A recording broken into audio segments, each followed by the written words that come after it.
a gente já está aqui na companhia do deputado federal Marcel Van Hatten. Queria agradecer o deputado Marcel pelo tempo que ele abriu para falar conosco aqui rapidamente. Bom dia, deputado, tudo bem? Bom dia, tudo bem? Tudo bem com vocês? Tudo ótimo, graças a Deus. Deputado, eu queria começar fazendo essa primeira pergunta.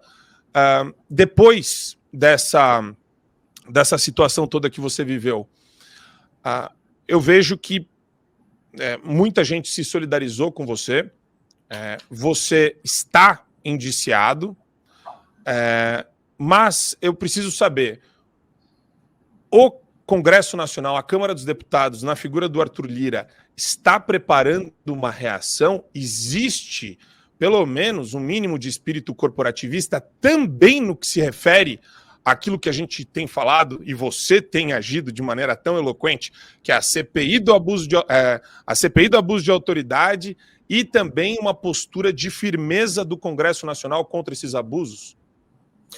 Ô, Marco, na verdade, eu tenho sentido, sim, uma solidariedade muito grande de colegas, inclusive ontem, ainda preciso agradecer ele pessoalmente, o deputado Chico Alencar, do PSOL, fez uma manifestação na tribuna, dizendo que o que o policial federal estava fazendo contra mim era abuso de autoridade, ao me indiciar por uma fala na tribuna. Esse é um bom sinal. Apesar de eu discordar veementemente de muitas coisas que o Chico Alencar diz, aliás, de quase tudo, ele é do PSOL, repito, ele, assim como muitos outros colegas da oposição, do centro, estão me abraçando, se solidarizando comigo nesse momento. Tenho percebido isso, inclusive agora, nos corredores aqui da Câmara dos Deputados nessa manhã. Porque é absurdo, não é algo contra mim, foi algo contra o parlamento, contra a democracia, e todos sabem que quando atinge um, logo atinge outro. Na verdade, isso já deveria ter sido imaginado lá atrás, quando aconteceu aquela prisão ilegal, inconstitucional do Daniel Silveira, e volta e meia se está relativizando a imunidade parlamentar para opiniões, palavras ditas também fora da tribuna da Câmara dos Deputados. Mas deixaram chegar a esse ponto, e especificamente sobre Arthur Lira, logo que eu soube da investigação, ele também expressou solidariedade, me encaminhou imediatamente para a Procuradoria da Câmara, que já fez um parecer sobre o assunto, dizendo que esse tema ele é inconstitucional, né, que esse inquérito é ilegal, e, ao mesmo tempo, esse parecer fala que o que está acontecendo comigo é uma perseguição política, não a perseguição política da Polícia Federal do Lula, que está acontecendo contra mim. Então, isso já foi feito e ainda estamos na expectativa de um pronunciamento do deputado Arthur Lira, presidente da Câmara, contra esse indiciamento. Ele já havia se comprometido com isso antes, na fase da investigação, a gente vinha aguardando ele fazer esse pronunciamento, e ontem, uma reunião de líderes que se tornou parcialmente pública, em especial nesse quesito, eu não participei da reunião, mas eu soube pela imprensa e também pelos meus colegas que lá estavam, o deputado Arthur Lira, presidente da Câmara, expressou profunda insatisfação com esses inquéritos na Polícia Federal e teve também ali apoio de muitos líderes, eu não sei dizer de quantos, nem se de todos, mas de muitos líderes no sentido justamente de fazer ainda nessa semana uma manifestação forte. Quanto à CPI do abuso de autoridade, continua sendo uma pauta que precisa sair da mesa e passar a ser realidade. Não só essa, há outras CPIs protocoladas que precisam ser instaladas, e estou aguardando o presidente Arthur Lira fazê-lo, e sem, obviamente, deixar de levar toda semana esse assunto para sua mesa. E ele ficou de dar um retorno, eu espero que hoje ele tenha uma resposta, ainda mais diante de mais abusos de autoridade que acontecem, inclusive nesse caso, contra mim todos os dias. Professor André, tem uma pergunta para o deputado Marcel? Tudo bem, Van Hatten? Bom dia. Eu, primeiro, devo cumprimentá-lo. Van Hatten é uma das vozes, hoje, sem dúvida alguma, talvez a voz mais importante que a gente tem no parlamento, sobretudo em defesa da liberdade de expressão. E é muito importante que a gente tenha essas vozes, corajosas vozes, e tão poucas, ou tão cada vez mais caladas. A minha pergunta é a seguinte: a gente viu nesse caso, eu acho que esse caso, eu até escrevi sobre isso, eu considero o mais grave, sem dúvida alguma, que a gente teve até hoje. Porque o próprio STF tinha já relativizado que a imunidade não era absoluta, porque o artigo 53 fala que as palavras são invioláveis, mas num caso até de 2019, envolvendo Cajuru e tal, ele tinha relativizado. Mas ele relativizou dizendo que aquelas falas feitas pelas redes sociais é que poderiam se relativizar. Então ele condicionou redes sociais, fala da tribuna e relação com o mandato. Se a fala tiver relação com o mandato e for da tribuna, enfim, aí sim a imunidade é plena. Ele agora está relativizando a relativização. Quer dizer, a gente está diante de uma violação do que foi violado. Eles restringiram a Constituição e agora restringiram a restrição que tinham feito. Quer dizer, está claro que nós estamos numa escalada de restrição à liberdade de expressão parlamentar, que é a ferramenta de trabalho deles, de vocês. Então, minha pergunta é: o parlamento tem noção do que está acontecendo? Quer dizer, nós estamos diante de um silêncio, é como se fosse reduzindo aos poucos o botão do volume da voz do parlamentar. Os demais parlamentares que não estão ainda sendo atingidos têm noção do que está em curso? Creio que sim, André. E, aliás, parabéns aí pela tua manifestação constante nas redes sociais. Aí tem sido uma referência no quesito liberdade de expressão, combate à censura. Os teus tweets têm sido replicados e volta e meia recebo os prints, porque tem muita qualidade na abordagem e tem conteúdo jurídico, né, diferentemente, inclusive, do conteúdo desses relatórios da Polícia Federal, que são, enfim, inclusive alvo de denúncias feitas por mim na tribuna, né? Eu fiz uma denúncia na tribuna a respeito de relatórios da Polícia Federal que carecem de juridicidade, que carecem de fundamentação, inclusive, às vezes, utilizam-se de documentos e outras informações falsas, né? Eu levei isso à tribuna da Câmara dos Deputados e, em lugar de a Polícia Federal investigar aquilo que eu denunciei, decidiram por me investigar. E aí tem uma série de coisas erradas, não só essa questão da imunidade, que é a mais latente de todas, afinal de contas, atinge os outros parlamentares e, como você disse, né, precisa ver esse despertar dos demais deputados e senadores. Eu tenho percebido que ele está acontecendo, perceberam que se chegou a um limite, a última trincheira, né, da democracia parlamentar, que é justamente a utilização da tribuna para fazer manifestação, para fazer denúncia. Sem isso você não tem mais democracia.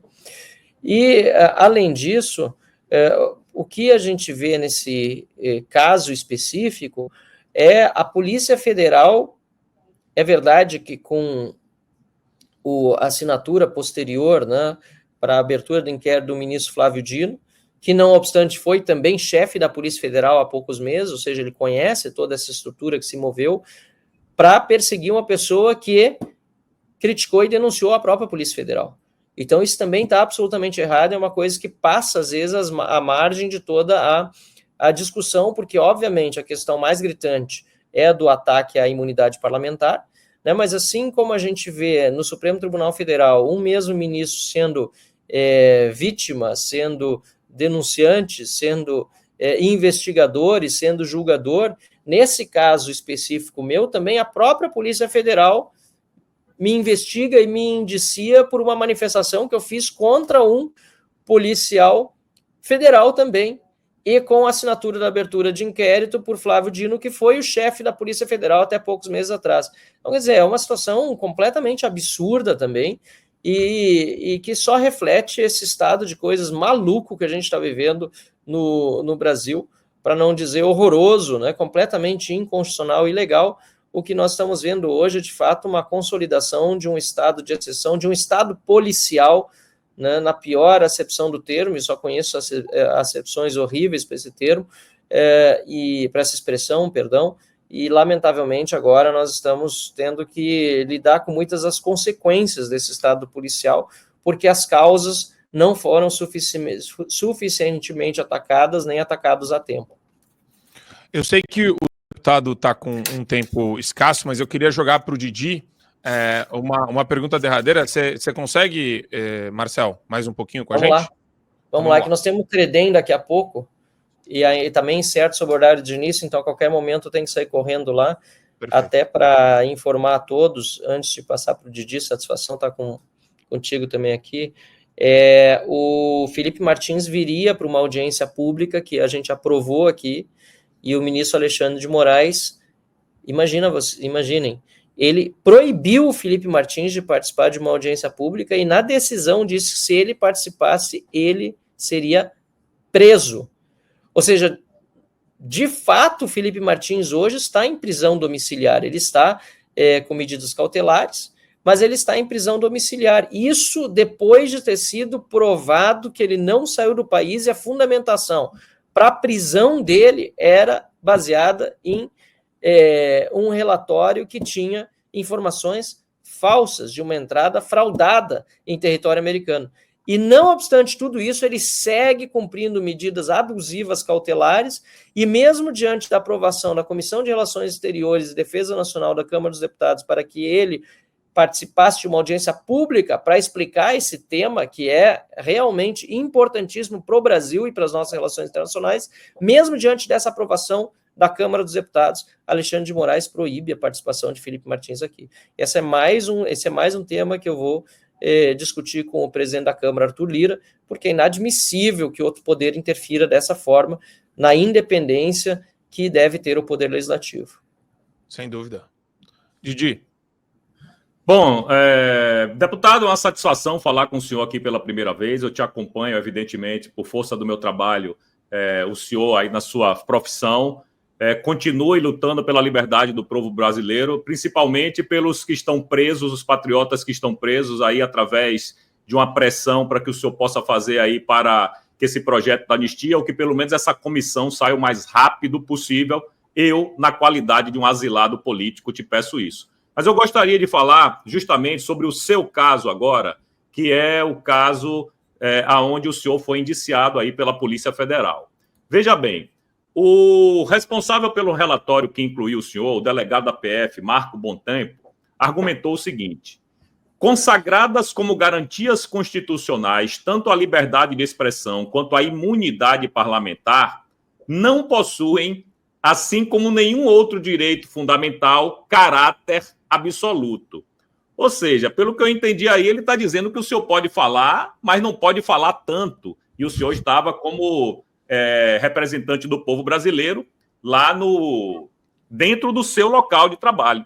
Então eu queria ouvir um tweet do senhor sobre isso e rapidamente, se o senhor me permite emendar, o senhor acha que isso pode catapultar, como disse ontem o Paulo Capelli no Metrópolis, uma candidatura do senhor para o Senado Federal? Boa, Didi. Te agradeço aí pela pergunta e até, então, respondendo primeiramente sobre essa questão da anistia, você como asilado hoje, eu tenho dito que o termo está errado, apesar de que a gente tem que usar ele, né? Porque, enfim, o termo técnico é anistiadas penas que estão sendo impostas, apesar de injustas. O que a gente precisa é de justiça e reparação às pessoas que estão sofrendo restrições às suas liberdades, né, e outras restrições, sem o devido processo legal, inclusive sem lei que previamente tenha definido essas restrições. Quem vai precisar de anistia, eu disse na minha live, e aí o povo brasileiro, pelos seus representantes, vai ter que decidir mais adiante se vai querer dar anistia ou se vai querer que cumpram pena pelos seus crimes, são esses abusadores, inclusive ministros do Supremo Tribunal Federal, policiais federais, porque eles sim estão descumprindo a lei e a Constituição, e eles sim estarão eventualmente sujeitos no futuro a uma anistia pelos crimes que estão cometendo. Claro, 8 de janeiro houve pessoas que vandalizaram, houve pessoas que precisam pagar, digamos assim, pelo que quebraram. Agora, por outro lado, se nós formos ver pelo tempo que muitos já passaram na cadeia, tendo vandalizado, já foi muito mais do que qualquer outra pessoa passou, ainda mais em se tratando de militantes de movimentos de esquerda, que muitas vezes escapam ilesos, né, de depredações, mesmo quando pegos, e por isso mesmo, né,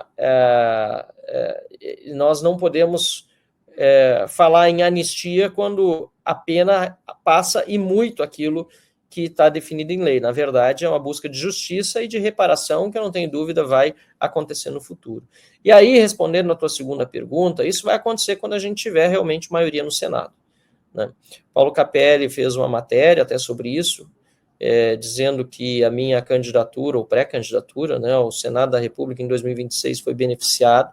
Acredito que sim, a repercussão que está tendo esse caso é enorme, mas também há uma vontade de me calar, de me intimidar. Nesse ponto não há efetividade, porque eu não vou me calar, não vou me intimidar, mas pode haver também uma intenção de me tornar inelegível, né, justamente evitando que eu possa vir a ser candidato ao Senado. Então é um jogo muito duro, pesado, muito perigoso. A gente viu o que aconteceu com o próprio presidente Bolsonaro, que agora está declarado inelegível, uma grande injustiça que aconteceu com ele, né? Mas isso não pode jamais me parar ou parar qualquer outro deputado. Se tivermos medo de agir porque não temos receio de retaliações futuras ou de eventualmente que nos tornem injustamente inelegíveis, nós temos de largar os nossos cargos e dar para os suplentes, né? Tem gente com mais vontade de trabalhar do que muito deputado aqui que, infelizmente, acaba se entregando. Nós não podemos nos entregar, não podemos baixar a cabeça, pelo contrário,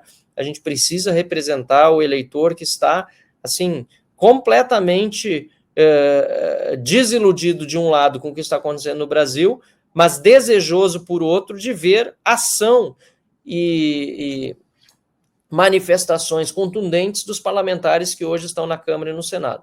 Então, de minha parte, eu digo, é fundamental a gente ter uma maioria no Senado a nosso favor e, sem dúvida nenhuma, eu vou trabalhar intensamente para que no Rio Grande do Sul, um dos dois senadores de direita, entendo que a gente tem que ter 2 de direita no Rio Grande do Sul, não mais um de direita e um do PT, que é o que o Rio Grande do Sul, lamentavelmente, tem escolhido já há décadas. A gente precisa trabalhar para ter 2 de direita na próxima eleição e eu vou fazer todo o esforço para ser um desses 2. Adriles Jorge tem uma perguntinha para o deputado, lembrando que ele está com o tempo já estourado. Vamos tentar ser breve. Marcelo, a gente está vendo que está tendo um inquérito do Bolsonaro, que tudo indica que estão querendo prender o Bolsonaro, que estabeleceu-se uma narrativa de um golpe contra a democracia, que estabeleceu-se um golpe feito a táxi, a tentativa, talvez, elaborada de um assassinato a Geraldo Alckmin, Lula, e essas coisas não vêm à tona de maneira clara, fica uma coisa difusa, interpretada ao léu pela imprensa com o motivo capcioso de não só prender Bolsonaro, mas como demonizar toda a direita brasileira. Eu queria perguntar para você em que tipo de golpe que a gente está vivendo. Você não acha que, eventualmente, o STF ter tornado inelegível Bolsonaro, o STF ter colocado inquéritos ilegais com tipificações criminais que não existem no Código Penal, a gente não está vivendo um golpe? Você não acha que qualquer resistência a esse golpe que foi perpetrado pelo STF seria, na verdade, um contragolpe? Claro, na verdade, o que nós vimos acontecer no Brasil foi um golpe lá atrás, quando decidiram fazer esse inquérito fake, né, o inquérito das fake news. Eu chamei desde o primeiro momento, talvez tenha sido o primeiro deputado federal, se não o primeiro, um dos primeiros aí para a tribuna e criticar a censura da revista Cruzoé, e naquela época eu já dizia que era algo completamente inconstitucional, e pouco tempo depois eu já falava em ruptura do Estado de Direito e em estado de exceção criado pelo Supremo Tribunal Federal no Brasil, que é algo muito diferente, aliás, das rupturas que acontecem em outros países, né? É algo até a ser estudado, o caso brasileiro. A própria Venezuela, que tem muita semelhança, né, na tomada do poder pelos socialistas, pelos comunistas, por Hugo Chávez, depois por Maduro, com o processo brasileiro, até porque Lula e Maduro, e antes Lula e Chávez, né, são muito próximos. A própria Venezuela teve uma situação diferente, em que o poder executivo foi que se agigantou e depois dominou os demais poderes. Né? O brasileiro é um pouco misto, né? Começa com o poder executivo, com Lula e Dilma, indicando o ministro para o Supremo, é verdade, mas não controlando. Tanto é que o Supremo, em determinado momento da nossa história, até não muito tempo atrás, colocou muitos próceres do petismo na cadeia. Né? E aí há uma reviravolta quando a Lava Jato chega nas portas do Supremo Tribunal Federal, quando há a matéria justamente da Cruzoé, do amigo do meu pai, por exemplo, ou das tentativas de investigação de Gilmar Mendes e familiares na Receita Federal, né?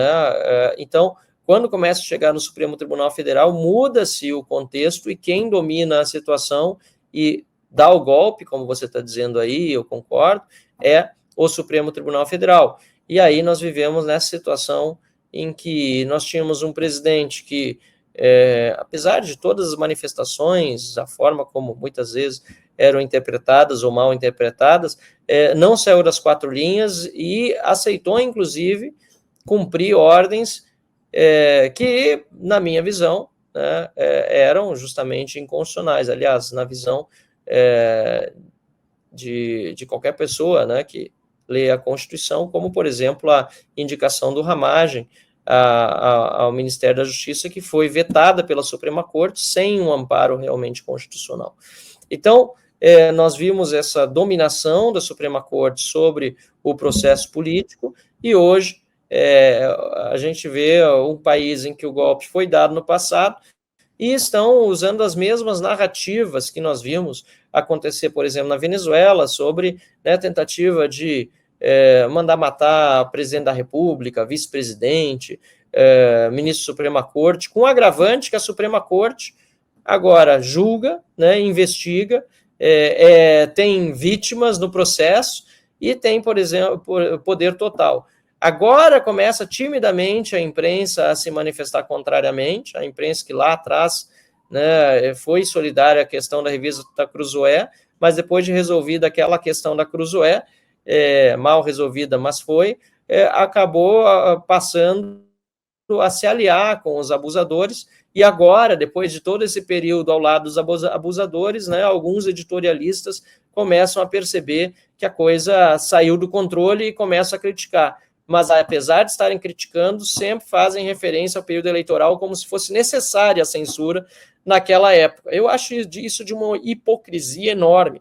O Estado de São Paulo, por exemplo, a Folha de São Paulo, toda vez que critica o Alexandre de Moraes, diz, mas o que aconteceu em 22 era importante. Pô, o que aconteceu em 22 foi censura. Não só da Brasil Paralelo, foi censura da Gazeta do Povo, foi censura de candidatos, não só do presidente. Oi? O que aconteceu em 22 foi o ovo da serpente, porque acontece o modelo de censura e perseguição, de falta de processo. E foi consequência de tudo que vinha acontecendo 3 anos antes. Desde né? 2019. Eu só queria aproveitar, antes de encerrar, Marco, lembrando a pergunta do André Marcília antes, a complementação feita pelo Didi, sobre o relatório da Polícia Federal. Eu acho interessante como o policial federal se deu ao trabalho, né, o Marco Bom Tempo, de teorizar, né, de fazer toda uma teoria constitucional, de buscar relativizar, como foi dito aqui, a imunidade parlamentar e compará-la, por exemplo, à inviolabilidade da intimidade, né, e que se o parlamentar tem imunidade parlamentar absoluta, então isso seria uma espécie de privilégio. Gente, isso não é um privilégio, pelo contrário, isso é uma defesa do próprio povo, que precisa ter no seu representante a garantia de que ele vai falar o que pensa, vai defender o que o povo que votou nele também defende, sem ter nenhuma retaliação. Esse é um instrumento secular, desde 1689 existe no mundo com Bill of Rights.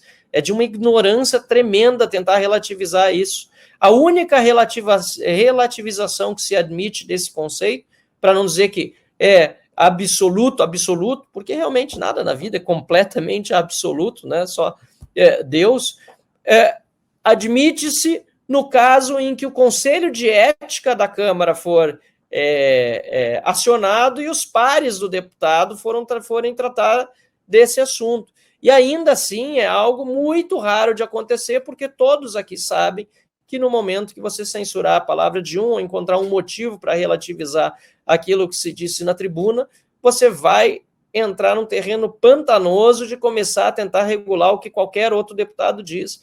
Então, é algo que raríssimas vezes acontece, e quando acontece da parte de um outro poder, não tem outra palavra senão censura e ditadura. E é isso que está acontecendo, e os abusadores de autoridade na Polícia Federal, colocados lá por Flávio Dino e por Lula, portanto, a polícia do Lula, estão utilizando desse expediente de amedrontar deputados federais para tentar calar a oposição.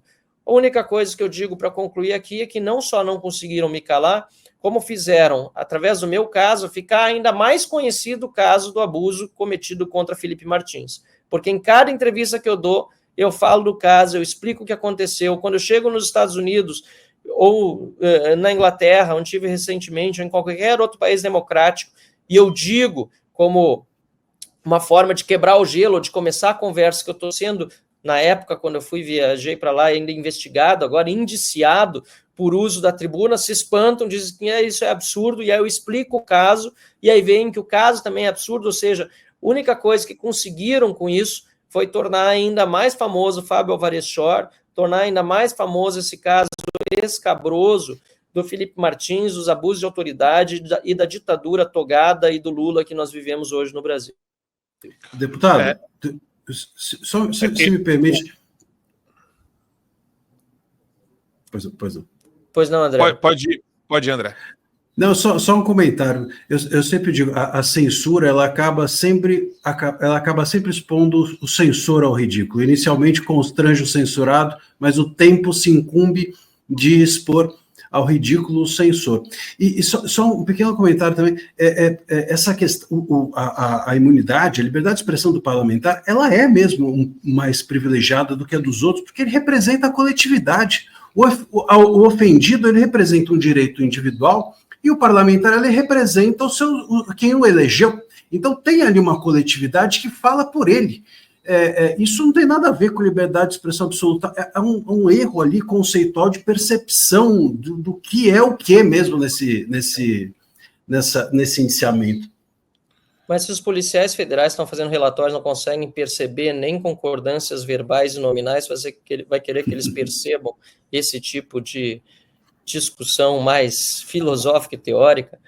Sinceramente, é uma vergonha o que se tornou a nossa Polícia Federal nesse momento sob o Lula, e espero que os bons policiais federais logo retomem os seus postos, e uma delegacia de combate à corrupção, que é a delegacia essa do Marco Bom Tempo, que me indiciou, que ela volte a combater bandidos e não fique perseguindo justamente aqueles que estão trabalhando por um Brasil melhor e contra a corrupção no poder e toda essa bandidagem que tomou conta do nosso país.